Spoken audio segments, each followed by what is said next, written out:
Germanton multi speciality hospital, doctor Mir Jawad Zar Khan, national award winner, senior orthopaedic surgeon and director of Germanton multi speciality hospital. इनके साथ most senior and well experience doctor की team आपकी खिदमत में रहेगी।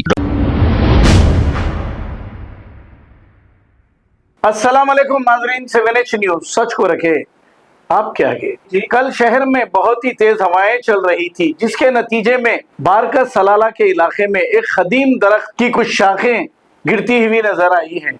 आइए देखते हैं इसी का ये मंजर।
जर्मनटन multi speciality hospital, doctor Mir Jawad Zar Khan, national award winner, senior orthopaedic surgeon and director of Germanton multi speciality hospital. इनके साथ most senior and well experience doctor की टीम आपकी खिदमत में रहेगी। Doctor Wasif Azam, doctor Bharvi Chandori, senior cardiologist और दीगर स्पेशलिस्ट डॉक्टर की टीम खिदमत अंजाम दे रही है। Robotic surgery, advance cath lab, MRI, operation theatre, ICU, 2D ultrasound and pathology laboratory की 24 घंटे इमरजेंसी सर्विस के साथ अपने तमाम अमराज का मुकम्मल इलाज करवाइए। Germanton multi speciality hospital, opposite to pillar number 150, Attapur, Hyderabad. खबर है शहर की, खबर है गाँव की, खबर है सारी दुनिया की। 7H न्यूज़ पसंद आए तो लाइक कीजिए, शेयर कीजिए और सब्सक्राइब करना ना भूलें। 7H news.